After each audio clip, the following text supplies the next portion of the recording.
Phoenix Down Radio is on the air. With your hosts, Klaus Nightbringer, Ser Kimono, and Luna Vox.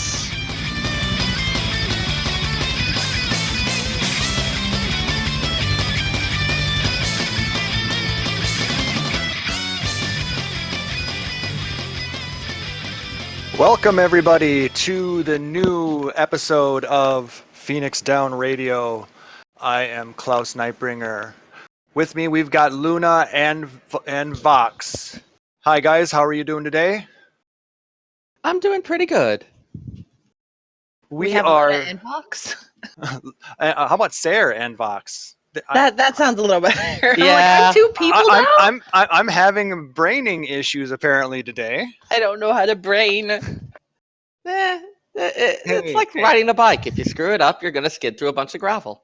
Hey, what would an episode of Phoenix Down Radio be without Klaus screwing something up? Good job, Klaus. Good job. And we got it out of the way right away, didn't we? So Sure. anyway, That assumes welcome. there's going to be just the one. Come on now. But you're right. You're absolutely right. All right. Episode 8. We are live every other Saturday night at Twitch TV /Phoenix Down Radio. We are on the Hyperion server, so if you are from Hyperion, stop by, say hello. We are currently at Mikedo's Amphitheater because it is a special time of year. It is the Starlight celebration. As you couldn't tell by our lovely holiday attire and our festive minions. With all the jolly. Yeah. snow, I am kind of regretting the short shorts decision. Well, it's not accumulating yet, so I think you'll be all right. It's not snow. It's Coke. It's all the Coke we use for our airships. So that's where it goes. That Oh, makes yeah. sense now. Yep. Okay, I'm going to catch some on my tongue. Oh, snap. So by the end of the episode, Sarah's going to be absolutely unintelligible. So that's going to make for a very interesting lore segment. Business as usual, really. No, we appreciate everybody joining us. We are, again, you're very early on. This is our last episode of the year. Where the heck did the year go? Just flew. It It's all been went kind to of my crazy. hips. That's what happened. But Vox has jokes after driving 6 hours in a dang car. well, you got to do something to keep yourself entertained, right? Yeah, sure. At least it wasn't snowing today. Yeah, that's a good thing. We had a Oh. little bit of rain here, but that's about as much as you get in California. That's what we've been getting. We have not had that much snow here, and that's really unusual for us. Though it hasn't really all been all that cold, but the last couple of days, yeah, it's been getting cold now. I mean, it got to single digits last night. What are you talking about? I just went outside in a tank top and shorts and sandals. Yeah, because now it's like 20 something, which, for this time of year in Minnesota, it's a heat wave. Woo! Yeah, right? That's like apocalypse cold. How do you For you- people handle it? We We're don't hardy. know why we... Yeah. We're Is a that hardy what we stock, are? don't you know? Is that what we are? This is Is, news to me. is the lutefisk involved with this? This is about the Lutefisk. lutefisk, isn't it? Yep. I've never had lutefisk, actually. Neither all the have I. And I, hot dish, yes. It's hot dish, Vox. Hot It's dish. casserole. No, it's hot dish. Casserole. We'll have this discussion another day, I suppose. But I just will want to fight give you. everybody a contest update. For those who maybe haven't heard, we did start a new contest 2 weeks ago. 2 new contests, actually. We're trying to get some more followers on our Twitter and Twitch accounts. Once we hit 100 Twitter followers, Vox will draw a custom commission for a randomly selected person. And when we hit 200 Twitch followers, we're going to pick another random person to receive a Mog Station minion of their choice. As of just before the show, we are at 57 Twitter followers, and 56 Twitch followers. So the numbers are going up, but we won't be drawing for those prizes until we hit those 100 and 200 follower marks. So please like, follow, subscribe, share. Um, let everybody know about us so we can get these prizes drawn for people and grow the community. That's what we're really trying to do. Let me draw you like one of my French girls. Yeah. Remember, tell all your friends, your free company members, your link shell mates, anybody who'd enjoy the show. We'd really appreciate the additional people watching us. Yeah. We like to share our stuff with you guys. We It have makes so it much to say. it makes it more fun when we have people to converse with back and forth. We do watch the chat. Thank you for that follow, Torak. We appreciate that. So now we Yay. are at 57 Twitch followers. So there we go, 57 Dun, each. dun, Appreciate it, guys. dun. So game news, as everybody knows, patch 3.15 dropped with little fanfare. Everybody was really excited for it. We didn't get what we were expecting, did we? No, There not by a was. long shot. So, was there much besides the Anima Quest and the Scholasticate? No, but I think people were expecting a little bit more from the relic quest. Yeah. At least I was personally. I Yep. wasn't entirely sure what to expect, to be honest. It seems really flat. It's a lot of run here, do this, run this dungeon, and then get a whole bunch of random crap for the last section, and yeah. But we'll discuss that a little bit more depth in a little bit. I did start the Scholasticate quests. They're interesting. Yeah, I mean, they're kind of fun. I haven't gone very far. I started it, but then I'm like, no, bored, goodbye. Yeah, I don't want to do them too early Hmm. Yeah. because it doesn't seem like it's a very long side quest, but it's interesting so far. I'm not going to spoil anything. It is a familiar face that we get. Yes, I don't know if it's going to lead any further than or not, but let's see what happens. It could definitely be something interesting. hmm And I think they've established over and over that there is a lot of lore written that we don't ever necessarily get to see, just like back notes that they write, stuff that they have to refer to. So when they do a quest around anything, they can have that. And so I think they really do enjoy the opportunity to say, hey, here's another little interesting bit that fills out the world. And that's what this really seems like. No, like I said, I'm enjoying it so far. But I'm going to take my time with it. I'm not going to jump right into it and finish it all right away. But like I said, we're not going to spoil it for anybody. So those of you who haven't done it, don't worry. You don't have to skip any section of our show yet. But we're just wanting to let people know that it's there, and that's not bad. But the Anima Weapon Quest. They said it was five parts to it. I suppose if you count the beginning quest and some other little small pieces in it, I suppose you could technically consider it 5 parts, but it's really 3. Yep. Two of which are relatively easy, and one of which is the grind we have all come to know and expect. Hate. Yep. So Expect. we're going to go real high level on this, but then we can discuss what we like and what we hate about it. Phase 1, Soul Without Life, also known as Atma Grind 3.0. Woo! This is the phase that is Woo. skippable with if you have a Zeta. You can turn that in and destroy it basically for the parts you need to continue the quest and get your animated version of the esoteric weapon, which is eye level 170. It's has similar stat line as what the relic weapon will have, so it's not going to be the exact stats of what your ESO weapon is, but Yeah, it's an eye level 170. I noticed that the various weapons we get, they substat distributions on them seem to be stuff that at least is generally considered pretty ideal for the class. Yep, most of it's crit det, similar to the way the heaven weapons are out of Thornton, but a few of them are less than optimal. I think there's maybe one or two that aren't quite what they should be, but it is what it is, I guess. They're trying to, or maybe it's just people that I heard of. They wanted crit det or piety det or something like that, and they ended up getting something else. Right. I guess I don't know exactly what all the stats are, but I know a lot of them, I believe, are crit det as well. Yeah. Fortunately, The Bard is so.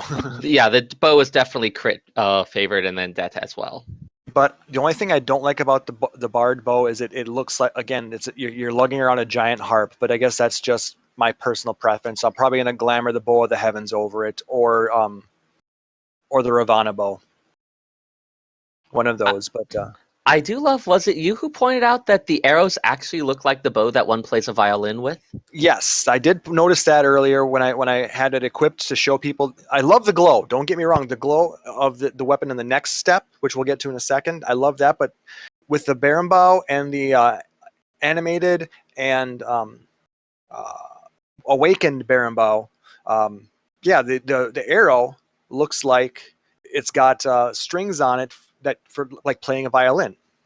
It's really Huh. weird. So it looks like the arrow is technically a bow. I could You're actually imagine as you fire it, it like scrapes over the strings and plays a little oh tune. God. Doodly-doo. That would be great. I don't think it'd be that elegant. No, Probably wildly More it'd be impractical. more like twang.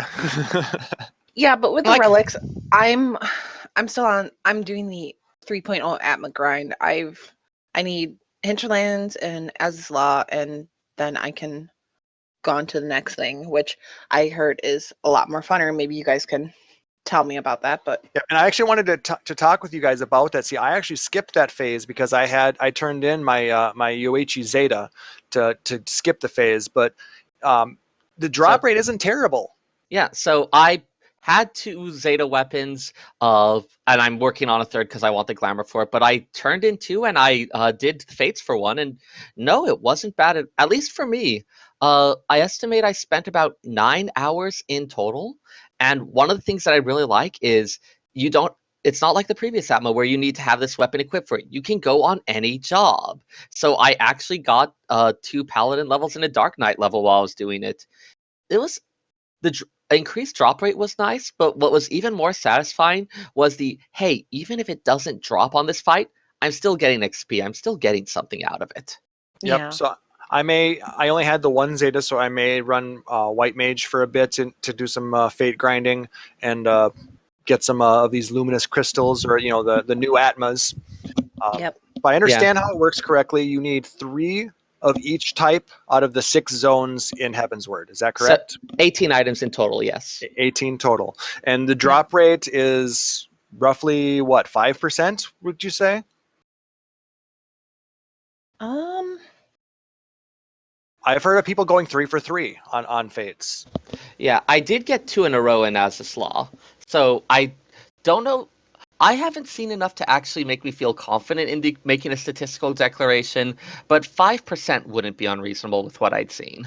Yeah, the way I read it, I thought I was going to be closer to what the drop rate was for the original Atmas, which was pretty pathetic. I'm Looking pretty at sure they like Yoshi P talked about like after going through it a bit, talked about how horrified he was, but I'm pretty sure they've learned their lesson about Yeah, that. even though there were a few of us who ground it out and got it in 12 hours way back in the day. yeah. I Yeah. can't actually set you on fire with my mind, but I'm gonna try. um, but so that phase, you farm up the 3 of each of 6 different luminous crystals, Or you turn into Zeta. or you Uh, turn in your impo- precious Zeta. Important note. I'm pretty sure everyone who got a Zeta did it, but if you didn't, if you just are like, okay, I got my weapon, I'm getting the heck out of here. There's a quest back in the North Shroud called the Vital Title. You want to make sure you knock that quest out before you go turning in any Zetas. Anything, if you've got that done, any Zeta you have destroyed, you'll still be able to buy the replica versions of it, and that means you can do all the wonderful glamoring with. I do That's believe really that anybody nice. who missed that, they're going to try and fix it. So if it recognizes that you had a Zeta at one point, you'll be able to buy that Zeta back. Mhm. Because I'm thinking that I may have missed that, to be honest with you. So I basically turned it in right away when the servers went up. Right, but well, did you complete the Vital Title quest way back when? I don't recall. I can talk with you a little about it afterwards. I don't want to spoil too many details right now. That's fine. Like I said, I don't recall if I did or not, but the way it sounds, that if even if you didn't, they're going to find a way that the game will recognize it, and you'll be able to still do it. So Hmm. That's really so nice. so it's not going to be lost. So Yeah, I mean, at this point, the Zetas are so far outclassed that the main reason to hold on to them is nostalgia and glamours. And it was originally to buy all. There was the option to buy all the previous models, but you did have to have the final one with you. And so changing that makes it so you can surrender it without too much fear. I can't still- imagine what you would still need them for at this point. Other than glamour. Yeah. You wanted that pretty glow. Oh yeah, that's why I'm still working on a pair of Sasuke's blades. Yeah. They look cool. All right, so once you complete that portion, the next phase is called toughening up, or dungeon trek, basically, as I like to call it. I thought this phase was awesome. It was a lot of fun. It takes us through 6 Realm Reborn dungeons, the last 6, and then it runs you through the 4 leveling dungeons in Heavensward. Technically skips the library, but that's so close to 60 that I'm willing to give it a miss at this point. Yeah, the 4 that are not 5960. So Right. That's really cool. what's Yeah. Can't wait to do nice that. is the Realm Reborn ones can be run unsynced. Yeah. So you can run with a group of 60s, run it unsynced, and just fly through them. Yep. Smashed it out with some friends. They actually let me lot all of the antique gear, which I'm totally gonna be using for making some more outfits. So that part goes really fast. I mean, I loved being able to fly through Keeper in like no time flat. Mm-hmm. Made That's that really that Einherjar or the Einhander boss a lot easier. Yeah. And important thing to note on that one, it only checks for the weapon when you exit the dungeon. So if you've got an even better weapon, feel free to equip that. Just don't forget to swap it in at the end. Which I did once, but it was alright. I just had to rerun it again. No big deal. Had a couple friends who had to do a few repeats, but again, like you said, it went so fast, it ended up not being that big a deal. No, I actually I did have it to on run on Dusk Vigil, so I had to run that synced. Ooh. Like I said, it could be worse. Or no, it wasn't Dusk Vigil. It was Somal, which that wasn't bad because it gave me a chance to get the minion again, which I didn't get. No so one gets when the I have minion. to run them, you guys are coming with me, right? Sure. Maybe Yay! if I get the minion. What? That's the Gala Kitten one, right? Yes. Oh, I've got that. You can have it. Woo! I'm just gonna lot stuff for more cool outfits. Fine by me. Though that's one I liked a lot too because that's great for my leather worker desynth because it's all leather gear. What I'm hearing is, Sarah, I'm not gonna let you finish your outfits. Uh-oh. Because that's all the woad stuff. But what So, about the true end game? Sometimes I want to look feral. Like when I rip out your throat for denying me my armor. Down boy. Whoa. It's a thing. Kitty's got claws today. Okay, yes, you can have that as long as I can have the minion. Maybe. I don't have it yet either, so. All right, so once you complete those 10 dungeons, you get the shiny I-200 Awoken weapon. Now, the glow on that's actually kind of interesting. Ooh. Should I get mine out? You may. I guess I'd do it on mine, but yeah, see, it's got a nice swirly glow. For That's those who really can't cool. see it, it's actually a really interesting effect on there. I like it. Like I said, if the bard weapon actually looked decent, I would consider using that for a glamour, but I just don't like carrying around a giant freaking harp. So Yeah. A friend of mine has a scholar book, and she commented, and I can agree that it actually vaguely looks like something out of Doctor Who. it's all Yeah. got wibbly wobbly, timey wimey. Something like that. The Seraph Cane also looks really nice. It's got this like kind of rainbow swirling thing going around it. Makes it look like this really wonderful magical thing. And boobs. And boobs. Yes, and boobs. now we get into the shall we call it the fun part? Fun? This is not in reference to the boobs. No. Oh. The third and final phase to complete your weapon is called Coming Into Its Own, aka oh my god, WTF Yoshi, the grind. There was going to be grind at some point. It's a relic weapon. Those are always the ones that kind of trade the you don't have to do super advanced technical stuff, but you got to do a lot of it. See, now you're going to have to explain this part to me because I get really confused about this. Oh, Okay. I think I can So handle this one. please. All right, if Please. you want to give it a TLDR version, then we can Sure. discuss it. So, there are items that you get from doing content and items that you craft. There's 4 Mhm. different kinds of each. You need 20 of each of the content items, and you need 4 of each of the crafted items high quality. Wow. For the content items, they come from lots of different kinds of things. It's actually a pretty wide list, so you have lots of different options. You can try to find the one that you can do the most efficiently, or you do with the least marble loss, or the one that you can try mixing and matching them.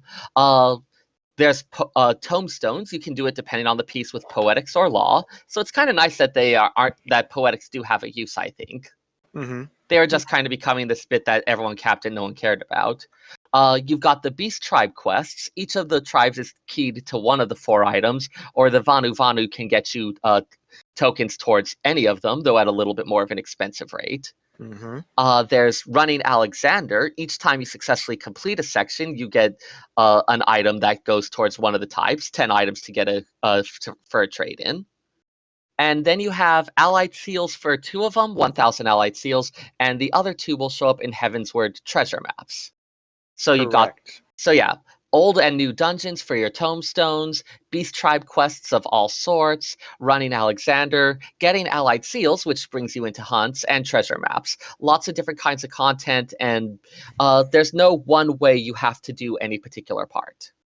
Though you kind of glossed over where people kind of got angry about this, or where I got angry on this at least.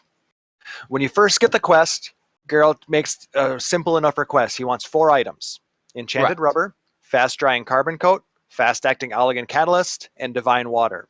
He tells you you can get them in Mordona, so you go find the person that you can purchase them from, and she tells you she needs all of those items, and then we go so it's like you go from needing 4 items to needing 84 items. No, 96 items. 24 times 4. Yep, 96 items. And to get those 96 items requires everything, and it's going to take a long ass time to get them. Oh, because we covered the things that you need 20 of, the stuff that you trade in tokens for. Now let's get into what you need for the 4. Those are crafted items. Each one is put together from 2 different crafts, and it's actually done requiring specialists. So as an example, one of the items is king cakes. The cake itself is made by culinarians, and so it's a culinarian specialist recipe. But one of the items that goes into a king cake is a Moogle miniature, which I'd like to goldsmith specialist recipe. I'd like to note that's actually a neat little play on actual king cake, which is this traditional cake that often has a figure hidden in it, and whoever gets a slice with the figure is like the king of the feast or other stuff like that. Yep, and so that miniature Moogle is a goldsmith specialist recipe. So a culinarian and goldsmith are going to have to put their talents together to make that. And all the items require a specialist recipe from all 8 of the different crafting classes. Yeah. Wow. Blacksmith and leatherworker make an item together. Alchemist and armorer make an item together. And then carpenter and weaver. Yes. And the items also require things harvested from the diadem, unusual harvests, Dawnborn Aether Sand, of course. Technically, only the very last craft needs to be high quality, but it's a 1-star level 60 recipe. So ideally, like if you want to, you want to try to high quality the component items. So that king cake, you really want a Moogle miniature if you can, especially because that Moogle miniature high quality is going to be of a higher item level, and so it's going to have much more of an impact on the actual quality boost. Yep, and if you can get HQ flour, HQ milk, HQ eggs, HQ syrup, HQ everything, it's going to make it much easier to get an HQ cake. But of course, the item that comes from the other crafter is the bulk of it. Yep. Wow, that is freaking insane. Which to make the Moogle miniature, it requires cloud cotton balls, which are diadem items, black soil, and Dawnborn Aether Sand, which you get from ephemeral node reduction. Yep. They're not necessarily that difficult, but it is something.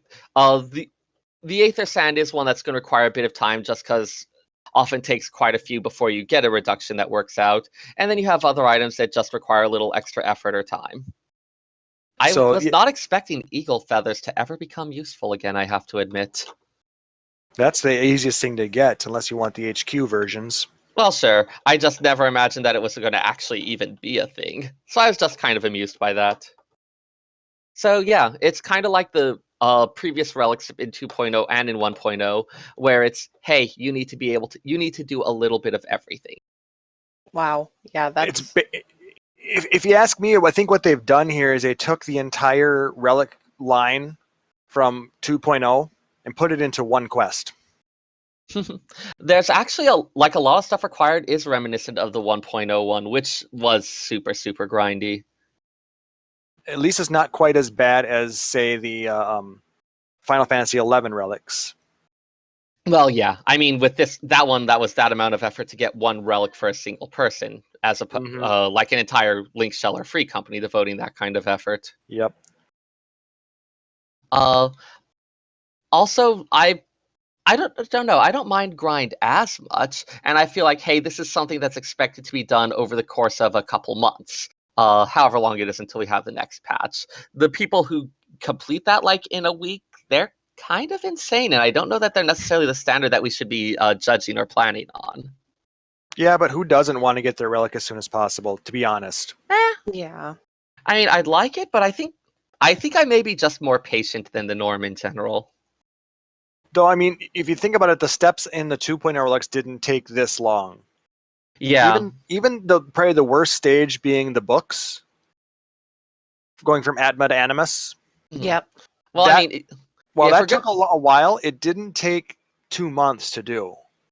Yeah. Uh, Actually, the books I never had as much trouble with. It was the light gathering that always really got me. And even that didn't take that long. I mean, people had that done in a week or Oh, less. that was the step that took me super long time. Well, a lot of people were doing light grind parties, running a bunch of Garuda or something like that to get light steps. And people Yeah, had that done in like 4 or 5 days. yeah. I don't mind like stuff taking longer term, but if it's something like a long grind, like a fast light party or whatever, that kind of sustained pressure over a shorter period of time is the one that hits me. I may just have different patience for these things than a lot of other people do. I Yeah. have no patience for this. Absolutely none. Yeah. Yeah. But I will the also one thing, go ahead. Sorry, Sarah. I'll also point out that if it is perfect, it would be reasonable to do the first two steps and then just be like, okay, now I have an I-200 weapon that looks pretty decent. I had actually just gotten Ninja to level 60, and so I only had like a level 145 weapon, and so this was a not too long way to get an I-200 that actually looked pretty cool. And actually, Seo in chat pointed out that he thinks the Nova step was the longest, and I can see that because we had to grind out 75 Alexandrite because we'd only get one per map, and then Oh, we had to and get 75 materia as well. oh, So you yeah, needed more than 75. yeah. Well, no, you only needed 75 Alex, but you needed Assuming no materia broke. yeah. No, you never lost the Alexandrite. You only lost the materia. Right, but you needed 75 plus materia, and Yeah. either the time to spirit bond the gear or the time to make the money to buy that. Like that was I I don't have a good feel for how much people necessarily spent on that one. I bonded my own materia, so I spent a lot of time, a lot of it, but in terms of time rather than money. And I Oh know some yeah. people just bought stuff. Well, I made a good chunk of money doing that because I would sell the ones that I didn't need, and I would make my own of the ones that I did need. We'd go out to Earth's Font, and we would just do spirit buying parties there, and for hours, and grind Right. through like 5, 6 sets of gear. I mean, Yeah. full sets, left It's and right. I mean, it's interesting because like that sounds like a pretty high levels of grind, but it wasn't grind that the game explicitly required. It was grind that you chose to undertake as the best way to get towards this end. Yep. So I Whereas, wonder if that makes a difference. but I think it's because they put it grind in so many ways. I mean that if you look at it from a high level, if you want to get this as fast as you can, you're looking at 800 runs in Alex.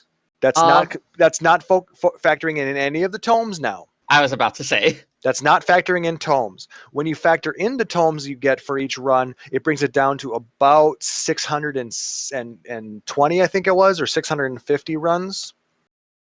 But still, I mean, that's a lot of Alex to run. Yeah, I'm definitely happy mixing in Beastman quests and things like that. But yeah, I mean, that's what I plan on doing. I mean, I've been running all my beast tribes now. I mean, before I was just doing Vanu Vanu, but now I'm running all of them. I do wish that Square would give us 3 more quests to do so we could run 3 with everybody. Yeah, But I suspect that's supposed to be a trade-off of, hey, you can focus on the 4 older tribes and get a more efficient route towards it, or you can do the Vanu Vanu, which is a little less efficient for that, but also gets you a good amount of experience. yep. Well, basically, it's locked out the Vanu Vanu for me because it's going to take 18, and you can only get 3 of them a day. So I mean, you're locked to 1 every 6 days, versus you can get 1 every 5 days. Or, no, you can get 1, 2, 3, 4 every 5 days by doing the other beast tribes. Yeah. One of each. It's a matter of personal priorities. I've got stuff that I want to level, and I don't mind if my anima takes a little longer as a result. For you, if you don't have something that you're as interested in leveling, it's maybe worth giving it up. Yeah. Well, my time, is not my own anymore. So I'm, my what I get Whose to do is really? changing. So I'm gonna be slowing it down as well a bit. But I have run, I don't know, probably about 40 or 50 A1s, couple A2s, and I'll grind out a bunch of them. But I did a bunch of.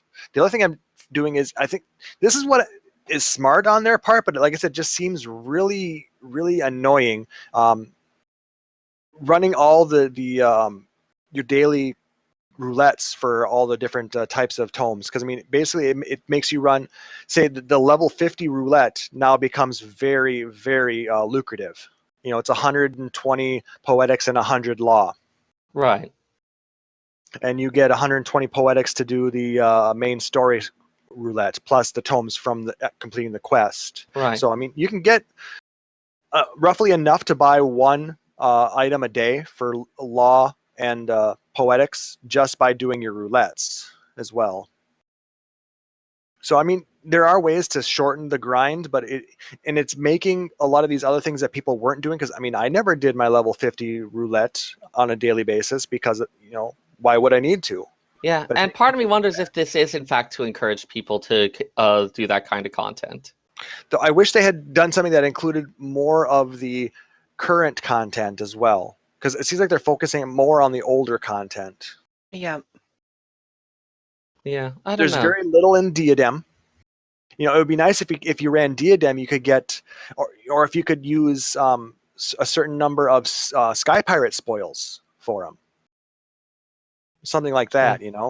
So, Luna, I'm kind of curious. Now that you've been hearing all this, does that make you more or less? Like, how does that make you feel about it as someone who hasn't actually started on this yet? Yeah. As someone who's only on the Atma grind of this phase, I honestly think I'm just going to go up to the I-200 level because I'm still trying to save for a house too.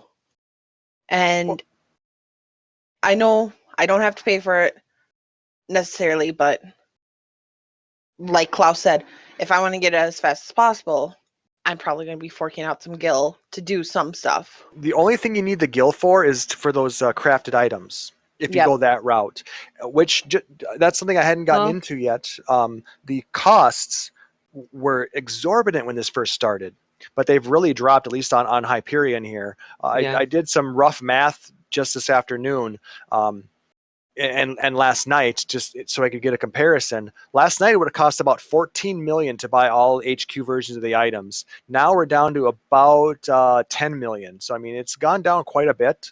I'm assuming that by the time everybody gets to the point where they're going to need it, it's probably going to be less than 5.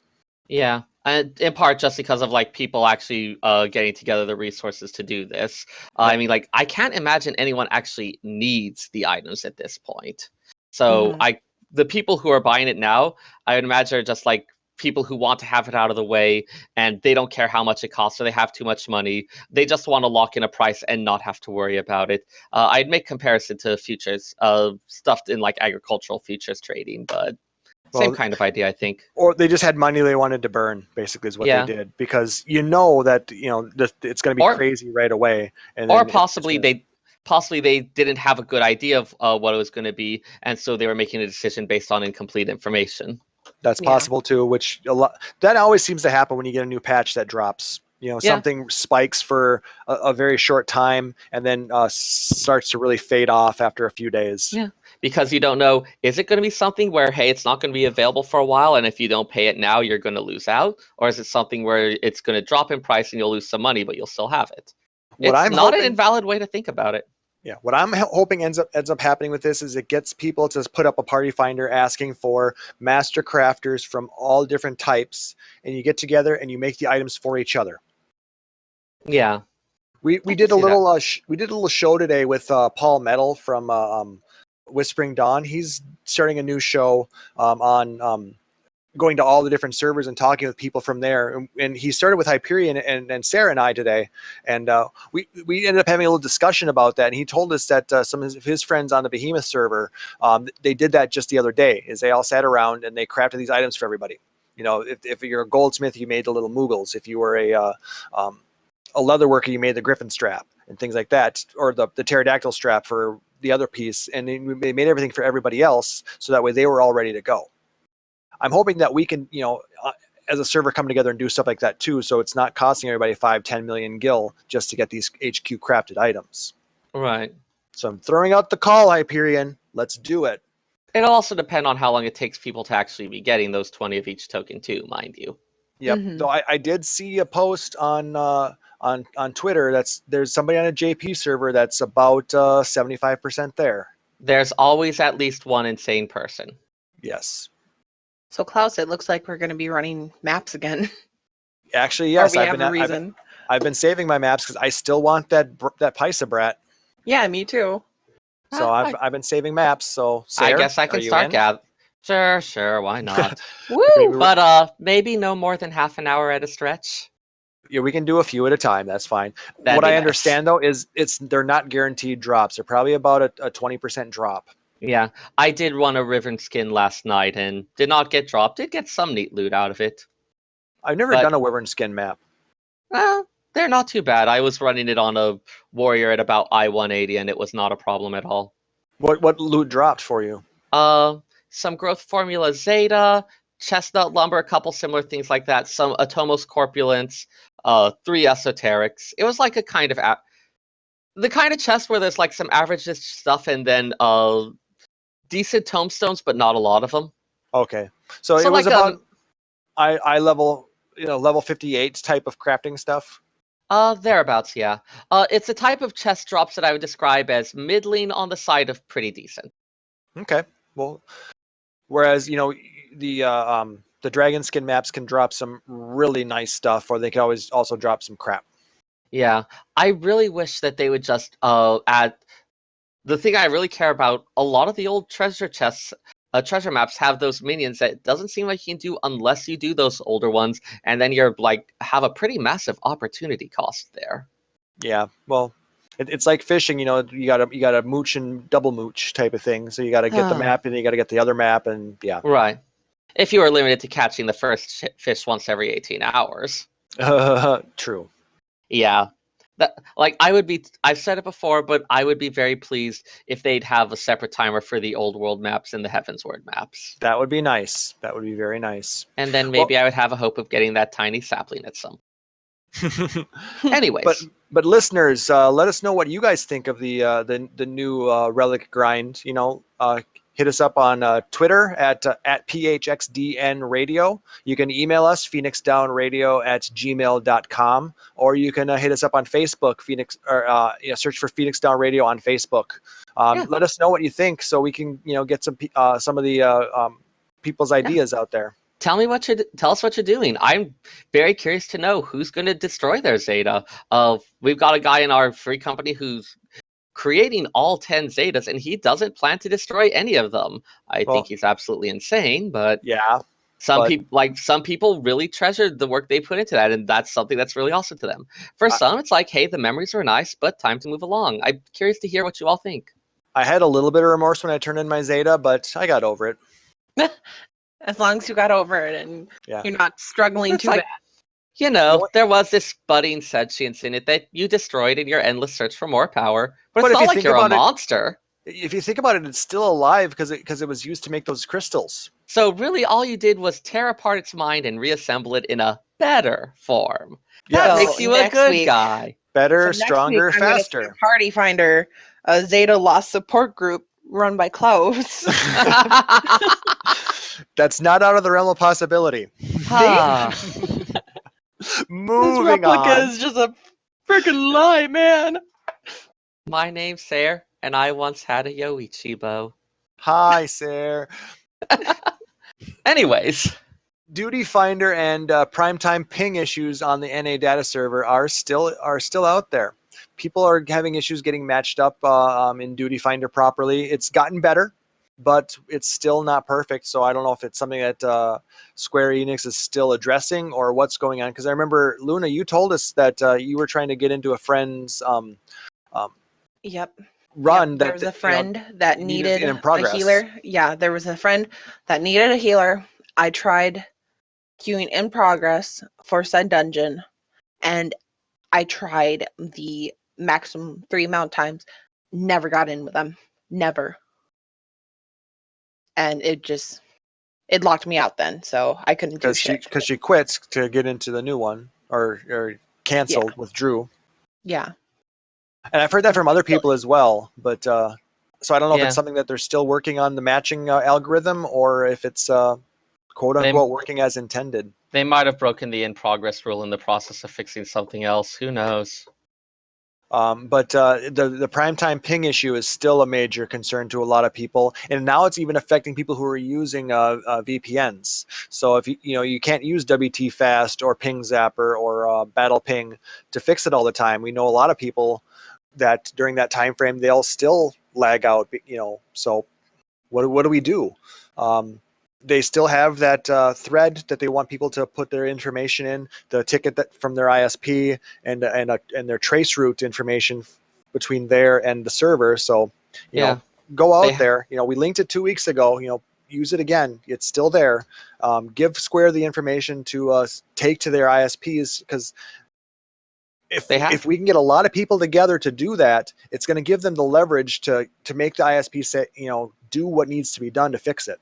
Yeah, I know they have had issues in the past where they did actually go to them and say, "Look, we're getting all these reports. These are coming in along your servers. You have a problem. You need to fix it." And Yep. having that direct evidence there was what ended up being enough to make it work. Yep. And I So think we just have the same issue you guys can totally make a difference. I believe in you and stuff. and things and junk. But Oh, no, not junk, just that stuff. that's the stuff that a lot of businesses in out there, that's how they work, is until they hear enough squeaking wheels, they're not going to give it the grease, Yeah, so to maybe speak. they may not believe that it's an issue until they hear more about it. They think it's just some isolated incident. That might be something else. We don't want to spend the money if we aren't sure it's us. So make sure Exactly. they know. Make sure they know that it is them. Yep. So report that. Also, there is a Mog Station sale going on right now. A number of items are currently on sale, including the Sleipnir mount. Normally it's $24, is now on sale for $14. And a number of the dies in the Fantasias are on sale. And they also added up the Heavenstern items from last year's event. So if you missed out on that event, or you need some dies, or you've been dying to buy the Sleipnir mount but didn't want to spend 24 on it, there you go. Or if you That's have a Fantasia addiction like yours truly. Yeah. And for those of you who have been eyeing mounts, one of the other things they added in the most recent patch, all of the Magitech mounts can now use those Very true. special emote actions, not just the original. So if you've got the gold one from being an all-around awesome person who parties liked, or if you bought the red or the white, you can go firing Magitech bursts with that too. Yes, Yay. so now you can live out all of those superhero fantasies, fighting on your Magitech mounts. Oh man, I wish those things could fire the shots while they were flying. That would be so cool. Right? You heard it, Square. Get on it. Damn right. Lastly, in-game news, just wanted to remind people that if you haven't yet done it, you want to make sure to get the Final Fantasy XI crossover quest done, because you've got just until the 31st. That's less than 2 weeks away. So why don't you make sure you get that taken care of. That time goes by quickly. No, now speaking of the Final Fantasy XI quest, am I the only one who's slightly disappointed that they didn't add on to that? Yes. Or no. They I'm disappointed too. they So had so much time where they could have easily added in another quest or two for this, but they didn't. Yeah.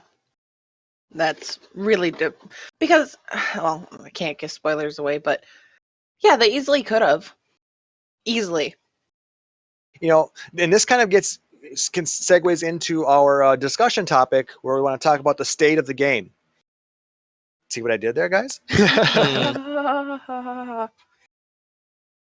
From what we're seeing from the dev team, is this the game that we really were expecting to be getting?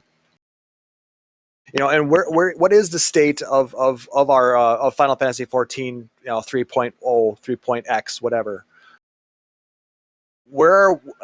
Is it what we want it to be? Is it what it should be? Is it what we were promised? I always have trouble with the question of what we were promised. That's I always a remember- hard one for me. Yeah, see, I remember that they really were hyping this up back during FanFest 2 years ago, or a year ago, when Yeah. when they did that, when they had the big FanFest, they were talking about all the things that they wanted to do with this game and how they were going to wow us with everything that was going to be coming out, and they have wowed us in the past. I mean, they have the capability to do that. Yeah. Have we been wowed? No, I have not been thoroughly wowed enough. Ish. There were things that were great. There were things that were pretty good, but there was a lot of things that were kind of, it's there. Mm-hmm. I mean, I mean, like, don't get me wrong. Go ahead, Sarah. I really loved the entire Heavensward, like the quest stream, all of that. I guess it had the same issue as A Realm Reborn, where it's like, if you are really into the story, you can consume this entire thing in a relatively short period. Like, I mean, you still need to level and all, but you can get through that. And then it gets to the, okay, now you're kind of doing dailies or weekly or other things like that, which I feel like is maybe a problem inherent to a lot of MMOs. How do you produce content fast enough for a very ravenous player base to keep up with it? That's true. Like I said, and don't get me wrong. I mean, or any of us wrong. We all love this game. I mean, we're still here. We're talking about it. I play this game every day, and I'm not Yep. kidding. So Same. we love Yeah. the game.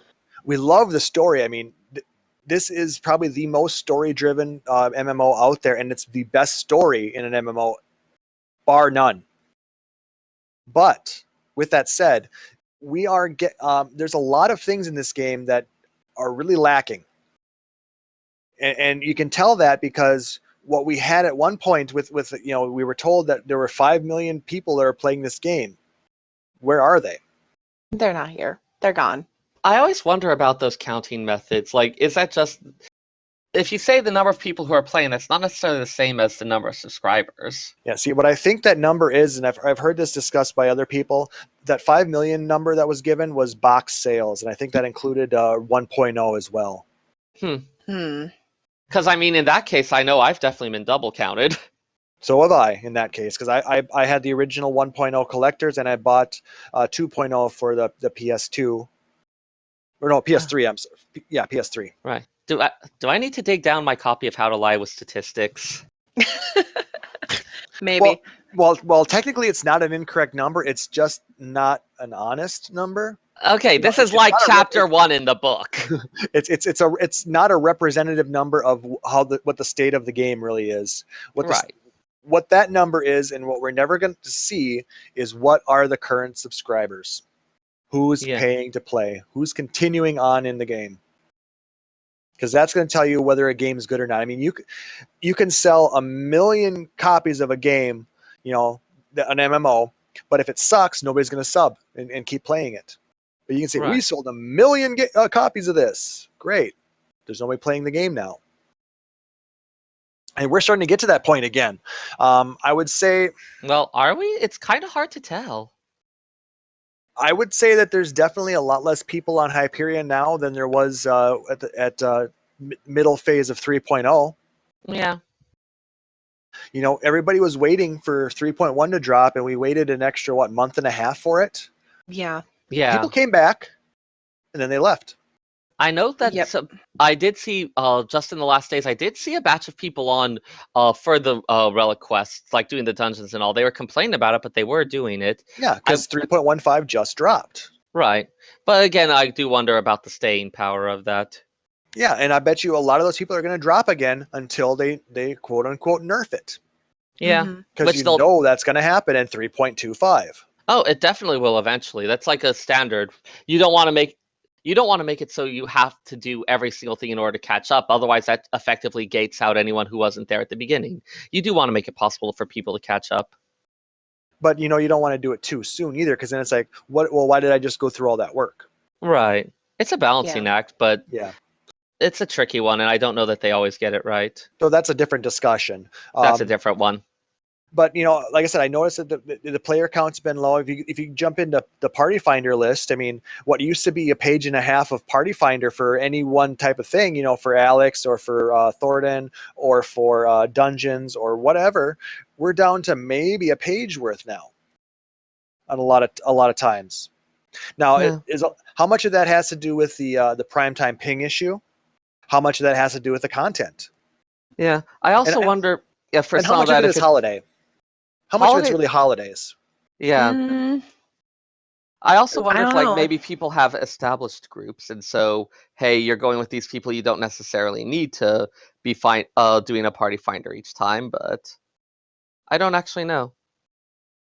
But I mean, like I said, I'm just using that as one metric because like I said, in the past we used to have 15, 20, 25 party finders up in the past, and now, like I said, we're lucky to see 12. Hmm. Maybe on a Friday night we'll get to 14. But I mean, it's a lot less people looking to run content with other people unless they're doing it more in aesthetics. But then again, I go out to the hinterlands out by in front of Alex there, the entrance to Savage. The number of people there is less as well. On Yeah. a Tuesday or Wednesday night, it would be full of people. I There don't. would be probably about 12 groups worth of people there, and I'm not kidding. I don't Now feel you've like got I've maybe seen as. 3. I don't feel like I've seen as many people hanging out at the Diadem docks either. And I Yeah, think the number of people actually in Diadem is less, but maybe that's harder to recognize because there's instances. And we don't know how Right. many instances are operating at any given time. I But yeah, don't know. there's less Diadem parties as well that are looking right now. Yeah, and plus there's been some pretty big name games that have dropped here in the past month or two. Fallout 4 being one of them, and That's true. people are Yep. leaving to go play that. Metal Gear And Solid, yep, Battlefront, um, just a ton there's a of lot of different different games. games. Yeah. That's always a question of, is this a temporary one where they're gonna, like, I had friends who repeatedly took breaks when a new thing in Destiny dropped, but then they did come back after a while. Yep. But I mean, the problem I'm seeing is the content we're getting. It doesn't have the staying power that it should. No, it Yeah. doesn't. People Not by come in, far. they try it, and they leave, and then they wait for the next new thing to come out, and then they come back, and then they leave. So I guess the question is then, what is it that people want? Well, I know in the past, 2.x that had some staying power. People were there. We had coils that were keeping people going. We had, I can't say it's Crystal Tower, but I mean, there were pieces in Crystal Tower that kept people running that content. I mean, now it's dead, but I mean, you could get a group in that in less than an hour Right. if you're going to try and queue solo. Now, I mean, if you get in 3 hours, you're lucky. I mean, I've known people who formed up a full party and they still had to wait over an hour to get in, to get the other 2 groups. Huh.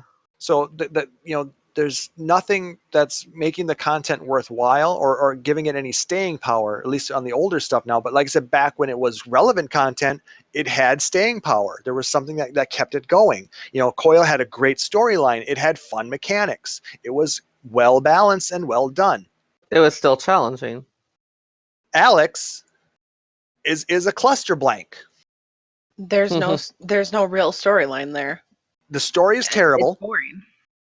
The savage mode is basically just it's the wandering minstrels rehashed to make it an absolute horror story for us in difficulty with no Because that's extra what the story Wandering behind Minstrel it, does. with no additional storyline behind it. Right. It just made the fights 17 times more difficult and made it so that only people that can pat their heads and rub their bellies while singing the Star Spangled Banner in Portuguese while drinking a glass of milk to get through.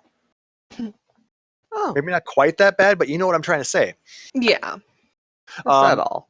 I mean, they're having to balance a lot of mechanics with a lot of damage going out with a lot of DPS required before you wipe. And if one person makes a mistake, they can't make that up. They have to wipe and start over. It's too much. It's fake difficulty. It's fabricated difficulty. Coil actually, you with the exception of maybe one or two fights, the last three fights of each of the coils, you could get through it if you made a mistake. You could raise the person, or you could recover and continue on. You can't do that in Alex. Yeah. A1 maybe a little bit now, and A2 slightly, but not A3 and A4. Yeah, that's always been.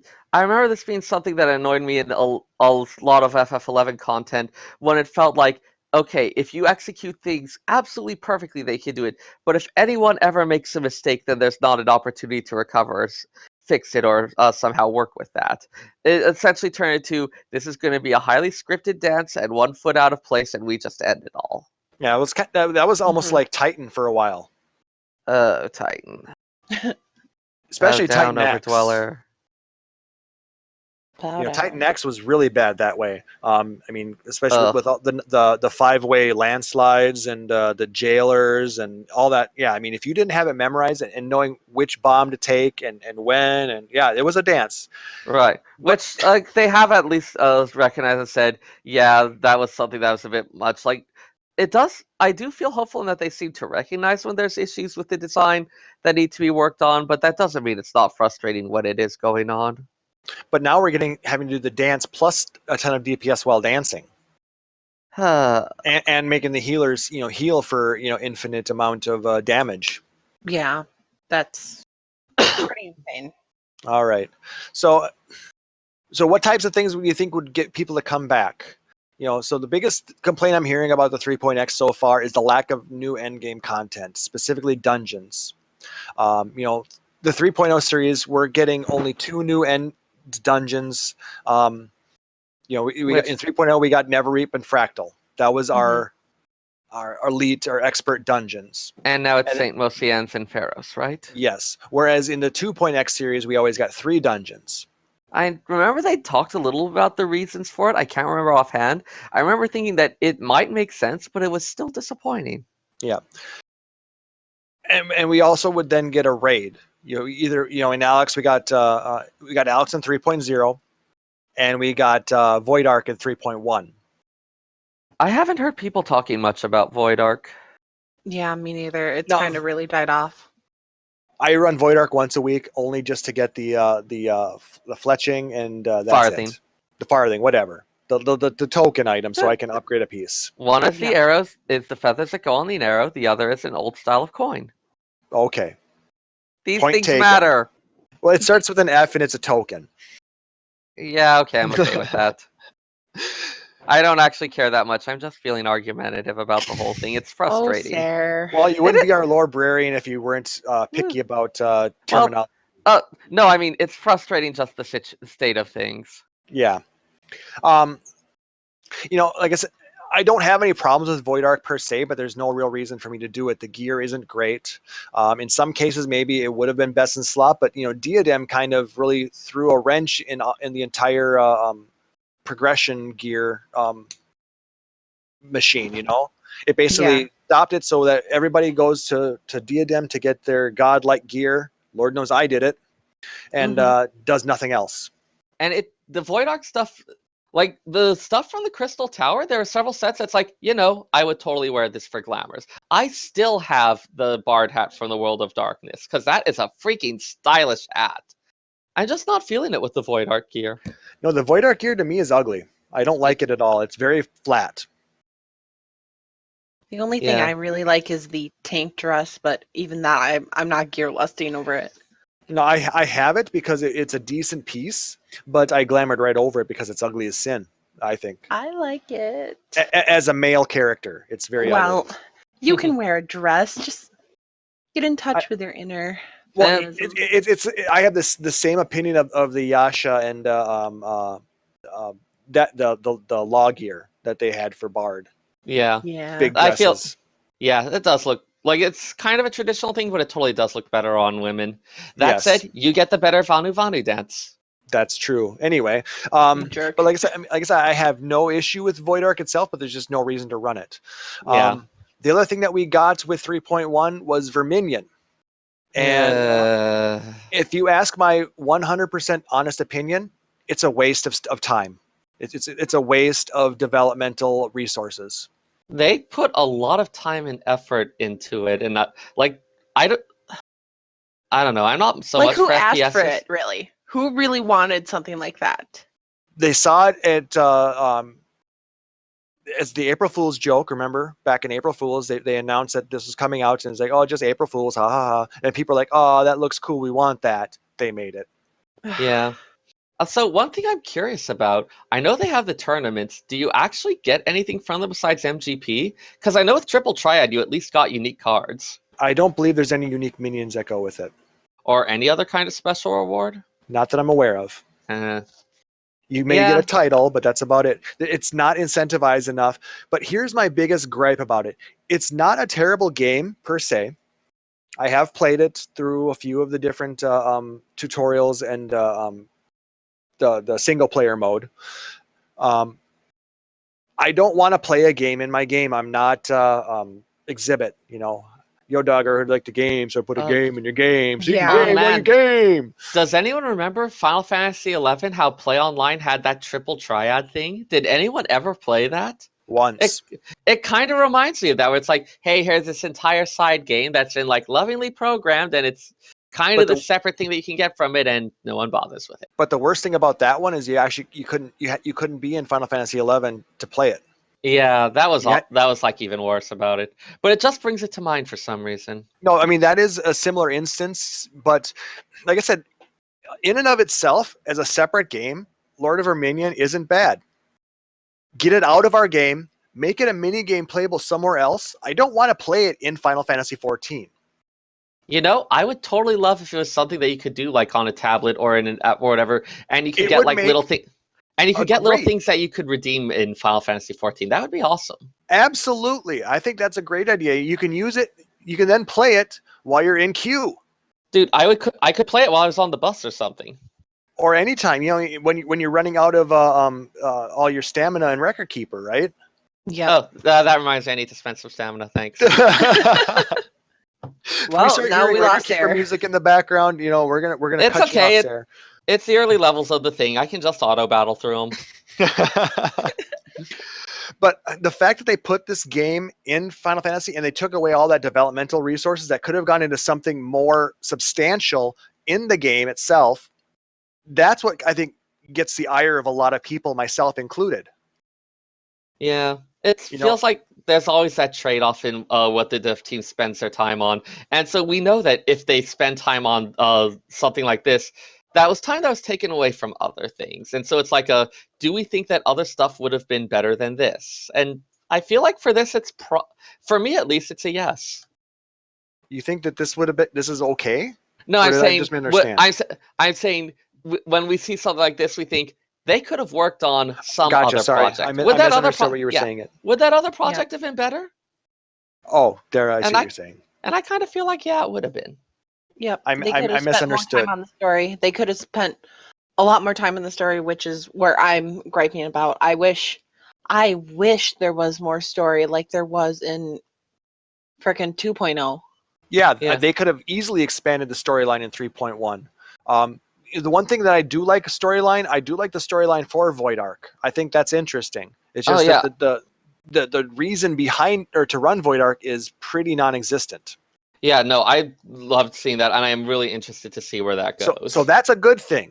But like I said, then they put these huge old farts in the game that really make you mad. Yep. I mean, how many times have you gone up to Chocobo Floor? Because I know Sarah does it all the time because he wants to play Finer Minor. No. I Okay, play he out out on a limb. Oh, Thank you, I sir. thought you were the minor guy. Oh, Okay, well, No, one of the two. I'm really good at out on a limb. You peek into the minion room. How many people are playing? I don't know. I don't even look. Like I said, Like when I go in there, none. It's it just has me in there. it has that little of my attention, to be honest. But I mean, it's just saying, Yoshi, I'm sorry, you made a mistake. Yeah, Minion it's You not listened. the right thing for this. You listened to the wrong people. It, it, Honestly. ha- it happens. I forgive you, but yeah, Like I said, it's not working. The game is fine in itself, but make it standalone. Make it a playable outside. So you know. Honestly, I play 11 or 14, not 11. I'm We're going back to 11 now. it's the braining thing. Give me a break. I Oh, play they 14 told you. to Wasn't be last in time. the game, not in another game inside the game. I do it to play this game. I do it to talk with my friends. I do it to run dungeons. You know, do my dailies and improve my character. Yep. You know, I don't play 14 so I can log in and play Verminion. I mean, like, going back to the whole thing with the tournaments, when I was looking at it, it's like, okay, there's tournaments. I don't even see what I get out of this. I probably gain MGP. I don't even know if I'm getting a substantial amount. I didn't feel like there was any really strong incentive put in front of me to actually play it. Now, you know, Triple Triad, when they added that, that actually had some legitimate, you know, things to it. You can do it in a few moments. You can do it out in the open. You know, you don't have to be in the saucer to play it. I think the tournaments you do now, but I mean, you can go challenge friends in certain zones outside in the world. You can be in a queue and still play the game. You can be hanging out in the free company house and be like, hey, Klaus, let's play around. Yep. And then my queue is gonna pop. Let's finish this game really quick. So I can go do my dungeon. Yeah. It doesn't take that long, and it's not a terrible thing. That's why Triple Triad works. Yeah. Verminion, you go into your own instance. You can't do anything else but that. It's the same with Chocobo racing. You cannot do it while waiting for a dungeon. You can't do it while waiting for this or that. It's a separate thing. And it's one where you're making a pretty decent time commitment. Yeah, because Verminion takes 5 to 10 minutes to run. I can be done with a triple triad game in about 2 minutes. A little longer if I'm actually thinking about my moves, but Even less than that. I mean, I can get Yeah. through a number of them in 30 seconds. I think about my moves a lot. Gotcha. Well, Uh, you only have 20 seconds per move, though. It depends on if you're playing same and plus. Yeah, then you might take the full 20 seconds or 30 seconds or Oh, whatever it is. I take the full thing. I am pre-planning my moves massively. Well, you But are I mean, very like, even if you're thinky like playing, that. even if you're playing slowly, you're done in 2 minutes. Yeah, and like I said, it's not going to impede on your ability to do other things, or it's not going to pull you out of queue. Yeah. So that's where the big problem is, and that's why, you know, Chocobo racing is suffering the same fate. Not as many people are doing that because there's a time investment to that as Yeah. well. I do chocobo race, but I chocobo race when I'm not planning to do anything else. And it's just Exactly. like, I'm going to ignore the world for a while, get this going, put on some NPR podcasts, and just ride the ponies. Yeah, Chocobos, whatever. because you don't feel like gathering or something else. So Exactly. It's like, I just want to shut out the world for a bit. Come, horse birds, take me away from all this. It is a mindless waste of time. So That's basically it is. with all that said, what can Square Enix do to make things better? You know, we are fortunate to be in a game where they listen to their player base. You know, they take the time, they read the forums, they read Reddit, they listen to podcasts. Some of Yeah. them, probably not ours yet. You know, we're not that big of a deal yet. Yeah. But you know, a number of simple things that can be done in the game would really improve it. You know, we talked about a number of quality of life adjustments on a previous show. You know, if they were to take some of those into effect and put them in the game, that would make things a lot easier and make things go smoother. I still want to craft for my retainers' inventories. Oh my god, I just realized I know what I want. What? What do I you want want? some more Moogle Mail quests. Oh my god. Oh, you know, those were fun. Yeah, go with the post Moogle. Mm-hmm. Those, they didn't take a long time. You could do them, you know, in a few minutes at a, you know, per quest, and you could be in queues. And yes, good Yeah, idea. I love yeah, that. you got lots of, like, the rewards weren't necessarily game breaking. Some of them were like wacky little things, but and there are still NPCs that I walk by. It's like, oh yeah, that guy. They're pretty cool. Like That's that made me care. yeah. That when they added those in every so often, I had fun with them. Yeah, It was great. I want more Moogle Mail quests. You know, and you know, maybe being more proactive in infrastructure issues. You know, maybe if they'd have jumped on when the issue with the the latency and the primetime ping issue, as well as the duty finder matching. When those first came up, if they were a little more proactive on that to get those taken care of, we wouldn't be sitting on 2 or 3 weeks with that issue. Yeah, I do wonder That might help. if that's some of the reason there's been the wait for those. If it's not even necessarily there are that people would be seeking, if not for the fact that there are those duty finder issues. You Which is never know. I unfor- mean, That because would some be people. unfortunate. Sorry, Sarah. I don't mean to keep stepping on you Oh, there. no worries. Just saying it's possible, but it would just be really unfortunate if that's the case. Vox, what do you think? What kind of things can Square do to make it right? Like I said earlier, I'm wondering if they're listening to the wrong people. Because I never asked for Verminion. Sure, people said it was cool, but then they got the idea, hey, we're going to dive full bore into this. And it's not really something that we need. And I'm wondering if they're listening to the wrong people or if they're not listening as much as they should be anymore. It's so different from anything that I was looking at or thinking about, and not in a good way. No, it's not good. It's very negative. And I'm wondering what they can do to combat this, to bring it back. Like, I honestly, as a player, would love to see more storyline, more side quests, more new characters that are zany and fun, more things like Hildebrand. And Yeah, it doesn't have to be Hildebrand himself, though. I can't wait till he comes back. I'd But- love to have a new character to fangirl over that's like, oh my god, I relate with this person so much on a Right. spiritual level. And it's just I know. Yeah, I mean there was small things like that. With back Mombreda back in the 2.5 quest line, I believe. Yep. Mhm. Yep. I know More characters like her. Oh, I wish we'd had more of her. Yeah, because I thought she was a good character, and that disappeared too quickly. And I mean, I guess we have what's Lalafell's name? Kryl?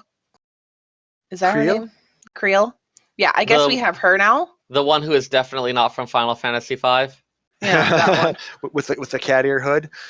Cough, cough. But yeah, I guess we have her now, but I want more Essie.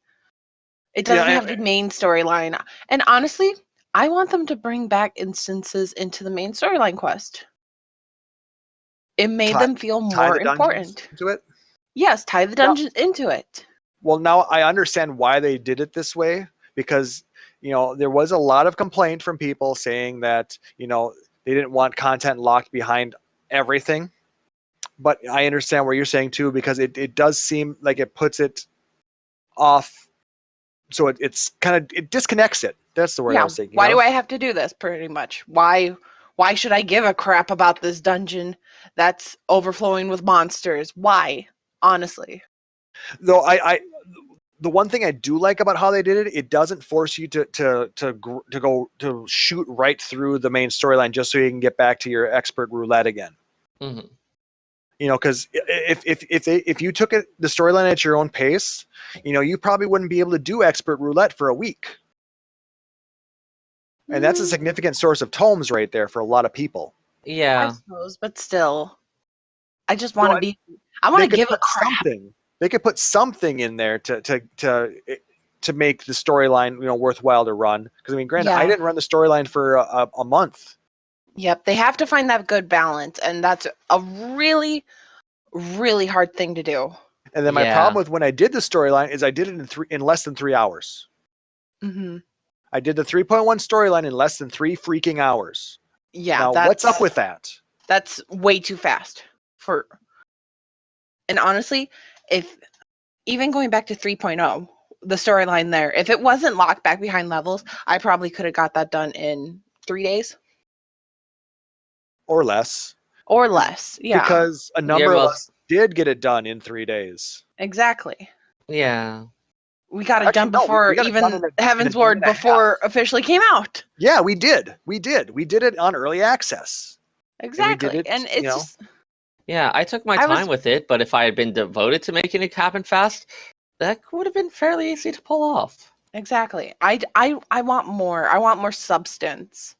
Don't give me a piece of bread with nothing on it. Give me freaking jelly and give me the good stuff. Give me a club sandwich, not bread and water, please. Yeah, right? I need a I want a sandwich. damn lobster steak dinner, not no bologna sandwich. That escalated quickly. Lobster and wagyu beef, right? I could go for a risotto. With a nice foie gras. I have chocolate milk. with truffle slice way thin. Oh my god. Klaus, you're making me hungry. Shut up. Well, hey, you're the one who brought lobster into this. I had to escalate it even more. Yeah, and now I want sushi. Ooh, let's go Now- for sushi. Right? Yeah, let's go. Okay, sushi wins. Night, everybody. No, just kidding. All right, so like I said, like we were saying earlier, don't get us wrong. We still love this game. We are in it. We're in it every day. But like I said, I find myself, and I'm probably not the only one, but I find myself sitting AFK a lot, watching Idle Cam and Idleshire, or checking random party finder groups just to see if there's something to do. Because I'm bored of running the same dungeons the same way for the same gear. Yeah. You guys have anything different to say on that? SC, get good. Oh, you heard it. Luna's calling you out, Square. Yeah, what are you gonna do? Yeah. We had a long wait to get content for 3.1. And when we got it, it was lackluster and disappointing. Some of it was, the storyline was okay, but it didn't wow me. And quite frankly, if it's something where it's like, hey, we're working on stuff that's coming up in a sooner one, I can be okay with that if you tell me. Mm-hmm. Like, at least give me something to look forward to so I can feel like, yeah, it's going to be a bit slow now, but there is something good coming. Because right now I feel like I don't really know what to expect or look forward to. And don't just say, please look forward to it either. Do they say Yeah. that at this point, or is that mostly us? No, that Yoshi No, says they it. say that. They say that all the time. Like, Yoshi says it. Please I look kind of forward wonder to if it. that I will is not actually look forward to it until you give me something to look forward to. like if that's just a running gag for them at this point as well, or something. I don't I'm know. assuming that's what it is, but still, I mean, it's not giving us any substance. It's just saying we've got stuff coming. Just wait, is what they're saying. So, we know that Yoshi and the team have the ability to knock our socks off with original, surprising, and creative content that is exciting and has replay value. We got it in 2.0. Yeah. I just hope they find that magic again and bring it back for 3.2, 3.3, and patches to come. Definitely. With that said, we want to know what everybody else thinks of it. Like I said, contact us via email, Twitter. Let us know. PhoenixDownRadio@gmail.com, at PHXDNRadio. We really want your guys' opinions. We want to hear what you guys have to say about this because we know we're not the only ones who are salty about this. Everybody has opinions. Are you frustrated? Are we a bunch of whiny bitches? What's up here? I don't know. Maybe we're a bunch of whiny bitches. So, that might be too. But with that, it is Christmas time. Not only in our world, but in Eorza. Like I said, it's a Starlight celebration time. So Sarah, the resident librarian, is going to talk a little bit about the holiday traditions in Eorzea. Take it away, Sarah. All right. So, I mean, right now we do have the Starlight celebration going on. And as Klaus pointed out, so this one that's a little less focused on a particular thing. I'm just looking at overall holiday traditions. So bear with me. There's going to be a little less structure to this than usual. We do have Starlight celebration. Yeah. We do have the Starlight celebration. As it was going through the list of them, there's about 8 major holidays that at least get represented with in-game events. There's other stuff that gets referenced, mentioned, but these are the ones that they make a big deal for. And especially in a pre-industrial society like this, these kind of holidays, they're a really big deal. They're for the people, the small folk who are working the fields, doing subsistence farming, this is the time of year where you actually may get to relax, where you get to enjoy something special. Especially again, if you have a place that's on a little bit of a war footing, like Eorzea has been to some degree for the past however many years, especially with the concerns of the Garleans. this is a time where you get to not think about that a little bit. It's always been something that amused me. A lot of players complain about, like, why can't they give us really good weapons and stuff? Why can't the reward be, hey, you get this really cool thing? These holidays aren't for the adventurers. They're for the people. They're a time to enjoy bounty, to relax a little bit, to have a little bit of happiness in your life. And so I think this is a time when the designers have it as, hey, let's focus on adding something that's fun, something that's not necessarily as much battle content focus wise, but a little bit more of like the softer side of life, and as soft as life ever can get in a society like this.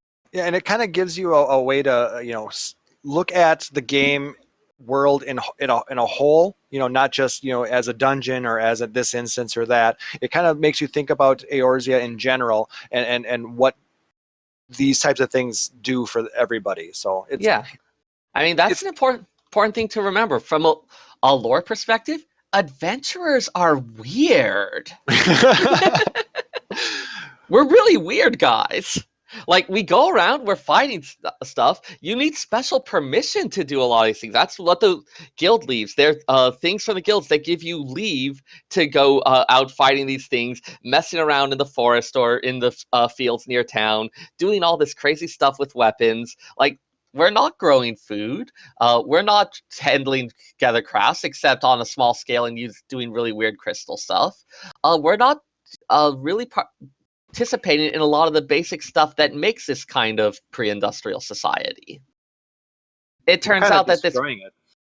it turns out this pre-industrial society is built on the ruins of ancient civilizations that left a lot of unexploded nukes around or their equivalents. So it's a good thing we're here. We are doing good work. But at the same time, we're not really something that necessarily neatly fits into how the society is structured. So we've got 8 major holidays. One of them is one that's kind of unique to the Final Fantasy XIV's world, Foundation Day. In universe, it's the date of the refounding of the Grand Companies, which have existed in some form actually for millennia. It's something that gets referenced that even before the Sixth Astral Era, Grand Companies were a thing that existed that combined the took a city-state or a nation's economic, military, etc. power and could focus it laser-like on a particular goal. So you've got that one, but then the other 7 are split between 4 kind of Western holidays and 3 more Japanese holidays. For the Japan ones, you've got Little Ladies' Day, which is going to be Hina Matsuri. You've got the Moonfire Fair. They've changed the name of that one so many times. It was the Firefall Fair at a couple points, various other things like that. That one is more akin to the Obon Festival. And then you do also have the one that's going to be coming up shortly, Heaven's Turn, which is actually based a little more on Chinese New Year, but same kind of idea. And then for the Western ones, you've got Valentine's Day, which is, of course, based on St. Valentine's Day, Hatching Tide for Easter, the All Saints Wake, which is almost directly Halloween, and the Starlight Celebration for Christmas. Looking over those, it was kind of interesting to note the Western ones, the ones that are taken from our society, they're pretty much all religious holidays. They're ones that are based on religious events. And this actually fits in really well with the Eorzea. It's described as a land of gods. Of all of these various holiday traditions, the gods are heavily involved in them. Well, almost all of them. It certainly comes up in Heaven's Turn, where the whole question is which god is going to be the ruler of the new year. Or you have for All Saints Wake that this is a time where the saints that guard the realm are called to the Hall of the Gods, and that's why it's such a spooky time. They don't have those saints to protect us. But you have this thing that you see in a lot of real-world holidays as well, where it started out as this religious celebration because the religion was something that, again, tied the community together, brought all these people together in this set of common beliefs and social practices. Huh. And Take a breath. yeah, I feel like I'm talking a lot here. I don't know if you guys had any questions or comments at this point. It's No, Sarah's we're story time. Fair enough. exactly. We just sit back and listen to All right. Sarah spin his Educate yarns. me. Damn it. Yeah. It's kind of interesting. Like, a lot of this does seem to bring up a bit of kind of the role of the 12. We've certainly seen stuff where they talk about, Koji has certainly talked about how much he likes to have cursing and stuff like Thal's balls or Nofika's teats. Though, again, that has a lot of real world parallels. A lot of curse words are actually drawn from oaths against oaths using the gods. One of the most innocuous ones, Zounds, that actually is like an abbreviation of God's wounds, like swearing on God's wounds. In this case, the whole idea of like the crucifixion, you have the wounds in the hands and the feet, and so you're swearing an oath by the wounds of God. So that actually was considered a very serious oath at one time, which is why it's kind of funny that now it's like, okay, this is the thing the cartoon character says, so he doesn't swear. Yeah. Or the idea of damning someone, like that is literally saying that God should and or will cast you down to hell to suffer. And so you have this stuff that it has this religious imagery behind it, but then it just becomes something that can become adopted, move into parlance, and people aren't necessarily thinking of it as a religious oath. It just becomes, hey, this word that you use that means, hey, I'm really mad at you, or oh, hey, I'm really shocked. But it still does show the influence that those religious traditions have. Uh, Even the Starlight celebration ends up working in a little bit of Nymea the Spinner. You have the Saint of Nymea, which I think was supposed to be a little bit of a way to work in an equivalent of Saint Nicholas. But at the same time, it's, hey, you have these gods that are providing for us. In the case of Nymea, the spinner, bringing you fortune, bringing fortune to the unfortunate this time in the form of those gifts that are received. Yeah, because, well, if you look at the quest, we do have the Saint of Nymea. Mm-hmm. So yeah, I remember last year we had a rather magnificent example of the Saint of Nymea. I haven't gotten the chance to do this year, so I do hope there's going to be some return of that. you will enjoy it. Excellent. One thing I do appreciate is that even though the calendar quests do repeat year after year, they do change up the quest each year. They do have like continuing stories, references to previous ones. NPCs that you'd helped before do acknowledge you. It's a little bit of extra effort, but I really do appreciate that. Yeah, that's one thing that they're actually doing a good job at in the game. I do like Yep. these types of quests, but like I said, maybe we just need more of it. But Yeah. They're focusing, they're putting the right focus here. Don't get me Yeah. wrong. Yeah, I just that wanted is to say no. something good about the game. You're absolutely right. That's really great for immersion. That's something that I always really love. I've occasionally taken a look at like the script data files, and there are so many different little variables for like things that someone changes based on what quests you've done previously. One amusing note, I was looking at some of the script data files for the new anima stuff. I generally keep it to quests that I've already completed, but at one point, Rowena talks to you, and she actually changes how she comments on how good a day has been or is going to be or whatever, based on the current time of day. So that kind of, yeah, like if it's early in the morning, she comments about like how today is already shaping up to be a good day. If it's late in the evening, she talks about how today has been a very good day. It's a minor little difference, but it's that kind of attention to detail and having the NPCs respond to what's going on in the world around them or what you've done that really ends up making that sense of like this being a living world. And again, you do see that with how they handle the holiday quests. As I said, I remember, it was, yeah, God, was it that long ago? But I was thinking about last Valentine's or Valentine's Day, where the Lisette de Valentine thanks you if she says like, "Oh yeah, I remember you from last year. Thank you for all that." Really nice little touch there. I mean, heck, during the anniversary thing, there was one of the people in the developers room who said something different if you were a legacy player. He talked about wanting to meet you since before the calamity. Yep. So yeah. That's really cool. Yeah. No, that Klaus was saying, and I totally agree. That kind of attention to detail, that kind of, hey, we want to make this feel like a real world. What would real things do in this situation? That's something that really makes it work. Absolutely. But like I said, so like I said, there's certain pieces that they're doing great, but like I said, we still have issues with a lot of the things that are keeping people in the game. Right. And going back to the holidays thing, it's kind of interesting. As I was mentioning, we have this whole issue where adventurers in some ways they don't really necessarily fit into the society. There's someone that's great to say, oh, hey, I need this big task done. But for the day-to-day things, not necessarily as much. And it's kind of interesting that a lot of the holiday quests have been about asking adventurers to help out with this thing, to try to bring them into the society and integrate them in this way. It's kind of a nice touch of like, hey, we recognize this, that there's this group that don't really fit in the right way, and we're still trying to integrate them into the community. We want them to be part of the society. That's something that's, again, really valuable. In terms of looking at the celebrations as something that brings the community together, and the consideration of how do we handle it when you have these group of people that don't necessarily fit in. So yeah, I mean, it's kind of cool to see what all this is bringing into the game. We get to see a different aspect of life in Eorzea when we look at the holiday time. You know, I think I'm not going to get into any spoilers, but I think from a lore standpoint, you're really going to like what they did with this year's Starlight Celebration quest. Excellent. I'm going out to a party after this, but I think tomorrow evening I'll go ahead and tackle that. It's only going to take you about 30 minutes, so yeah, it's something you'll be able to knock out really easily when you get back tonight.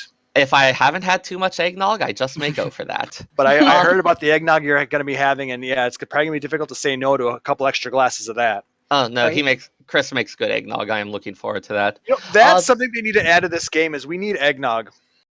So I will mention one thing. So it was from World of Warcraft, but it was a minor little thing that amused me. There were alcoholic beverages, and Oh yeah. if you can, I do remember that if you consume them in a like over a fast enough period, it would start doing weird things with your interface, and it even had the effect that monster levels would look significantly lower than they were. So that level 50 monster would be like, oh, that's only level 20. I could totally take it.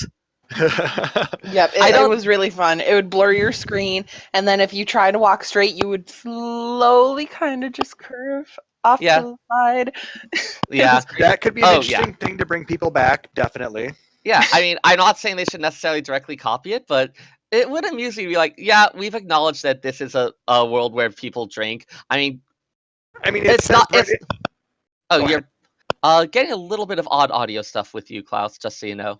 Yep, I'm having some headset issues right now, just FYI. No worries. I'll just Yeah. talk more. But there's often a thing passed around about how it was often safer to drink beer than water. This is more or less. Oh, wow. We're getting major feedback there.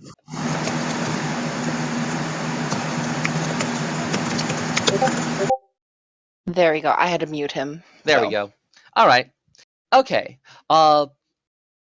But you did have this idea, which wasn't always true. It depended on what the water source was, but it was something that you did have usually very weak beer, and so people would drink a lot more of it. You would also have like even smaller kids drinking it.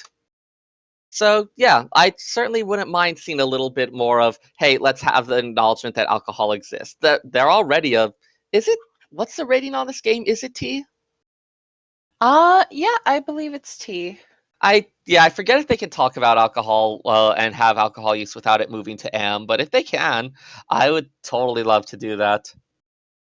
Though Okay. I guess there might be a concern about, oh hey, is this going to be something where they're encouraging kids to drink? I don't know. I always wonder about Yeah. those ratings.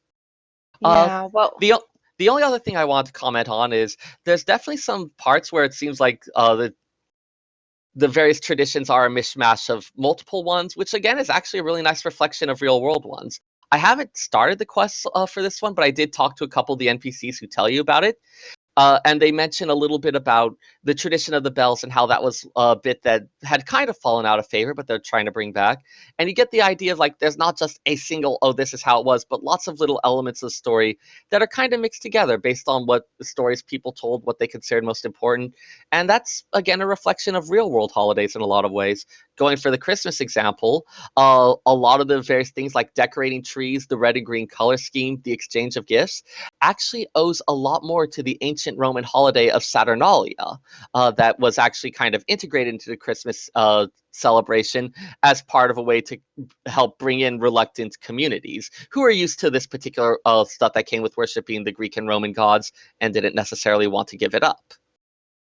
So Yeah. you again have that kind of nice, hey, we're trying to form a community together. We're going to kind of bring everyone's traditions together. So we're going to go ahead and have this exchange, and we're going to do these decorations, but we're going to make it part of this thing, and it's something that kind of works for everyone.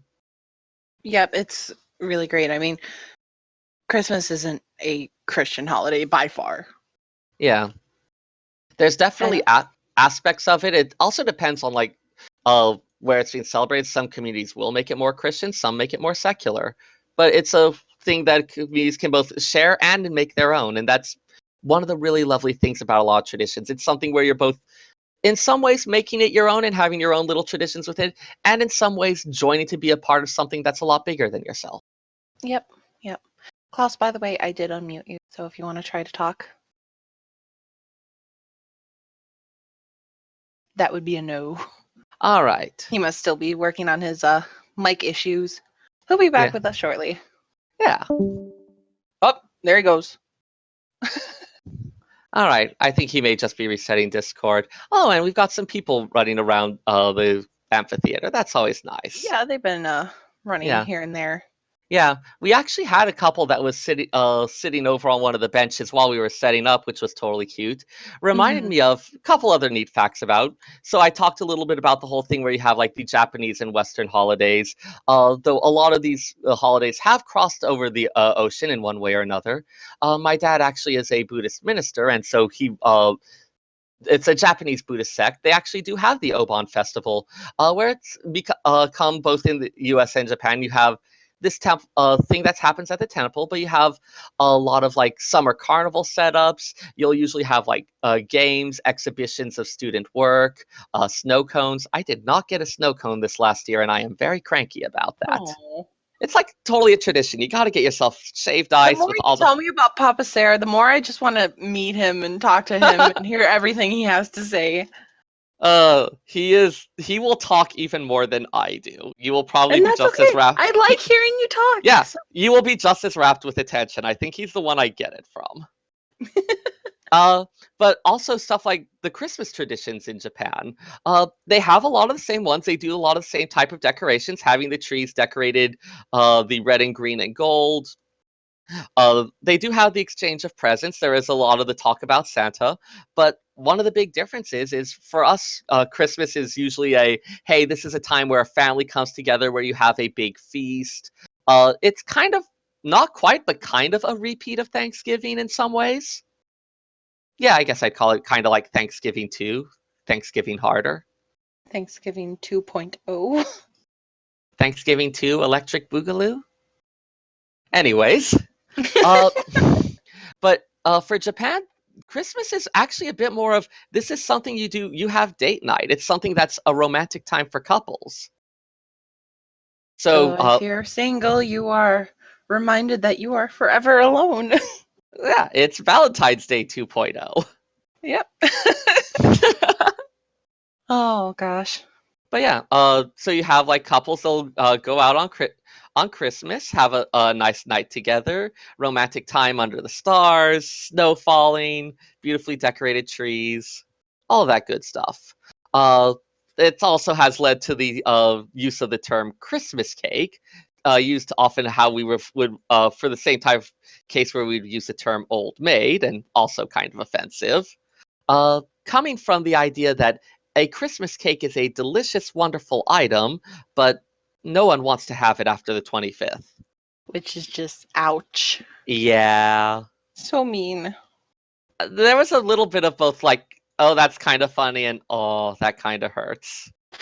Oh, So, the truth hurts. yeah, so definitely something where, like, they have a little bit of a different take on it. Mm-hmm. Now I want cake. Hmm. I Yeah. wait. That would mean I'm a Christmas cake. No, you just want to eat a Christmas cake. I wait. What? That's oddly um well. Oh Oh. my. Oh my, Oh, Sarah. Oh my. and it looks like Klaus wants to add giggity. Giggity. Huh. Giggity. And yeah, it does look like he's restarting his laptop, so he will hopefully be back with us shortly. But yeah, Until then, it's that's just about Vox and Stare time. yeah, that's about the main part that I have to add for for holidays, unless there's specific stuff you wanted to add or talk about. But Ah, it's kind of just a little bit of a nice break from the routine. A little bit of a time to like pause, take stock of what's going on, celebrate all the various things that we can very easily lose sight of as adventurers. yep, yep. And I just want to make a call to arms to people that since it is, well, especially since it's the Christmas season, the holiday season, and just extend yourself out there. Treat people with a little more kindness than you would as usual. Granted, I personally have a personal belief that you should treat people with kindness as far as they show they Yeah. deserve it. But I mean, it's something you want to do year round, but even for the people who slip, like this is a good time to kind of renew that, to be like, hey, even just for a little bit, we're going to try to be a nice person. yeah, renew that faith, that Christmas cheer in someone, and it can make a difference. Yeah, I will mention, especially at least at the bookstore, just as something as simple as wearing a Santa hat and being cheerful to people really perks them up. It's kind of funny. I don't know what it Oh, is. I think people like. I feel like people want to have that nice time. They want to like connect with others, have that sort of yeah, community building type thing. And so if you give them the opportunity, a lot of them are going to respond to that. yep, yep. I mean, maybe it just makes you more approachable. Probably. Yeah. I mean, I'm wearing a Santa hat. I'm carrying a teddy bear around the kids department. They're like, okay, this guy is probably willing to talk about kids' books. Want to know what doesn't make you approachable though? Hmm?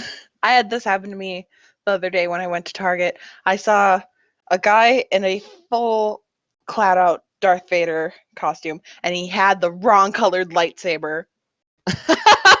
He had a blue lightsaber. He didn't have a freaking red one. Well, maybe this was like alternate universe Darth Vader who got redeemed, and you should Well, read their fanfic to learn more. no, it wasn't canon.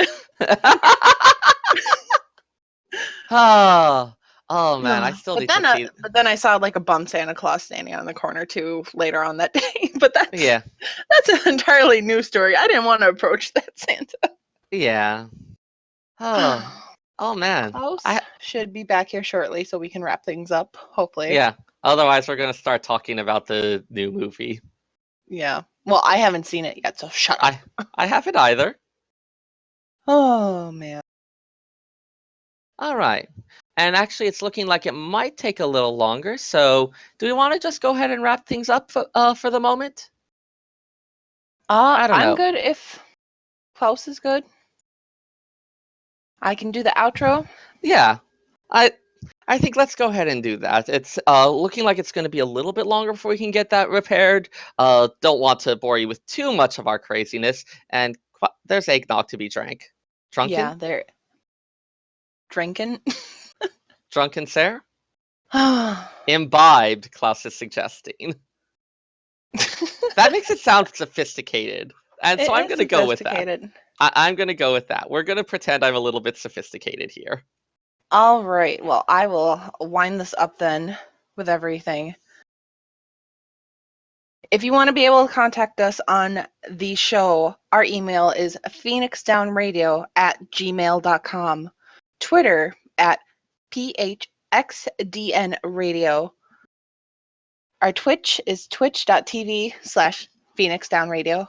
Facebook, facebook.com/phoenixdownradio. If you want to be able to just intermingle with us ourselves, Klaus's Twitter is Klaus KLAUSS_FFXIV. Sarah, how about for you? What is your Twitter? So that's FFXIV Sayer, which is FFXIVSEYRR. Yeah, I know the spelling's weird. I got the suggestion from a friend of mine back when I started FF11, and I just like the sound of it. Sarah, you so goofy. Thank you. And if you want to reach me at my Twitter and my Twitch, it's Luna_Vox. Oh, do we have a Klaus? Doesn't Is it? sound like Klaus. Aw, it was almost a Starlight miracle.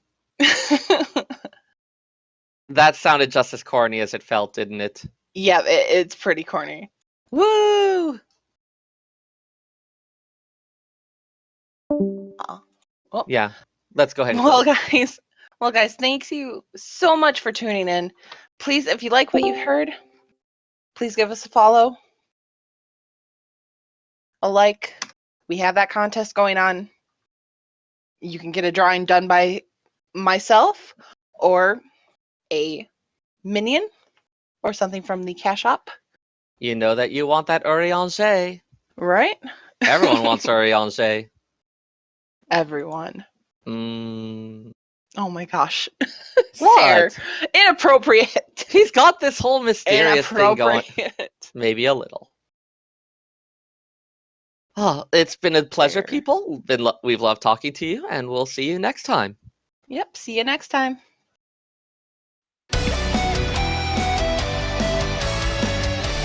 Phoenix Down Radio is a production of Phoenix Down Radio and Luther Productions. Final Fantasy XIV and Eorzea are trademarks of Square Enix. In-game content for this episode is a copyright of Square Enix. Opening music for Phoenix Down Radio is provided by Guilty Gear Rock You. Check out their Metal Chocobo theme cover and many other music videos at youtube.com/Guilty Gear Rock You. Closing music for this episode is provided by Guitar Wanker 90. Please check out their full version of Atoya's Cave and other rock video game covers at youtube.com/Guitar Wanker 90. The views and opinions expressed in this episode are those of Phoenix Down Radio and its hosts and do not reflect the views of Square Enix.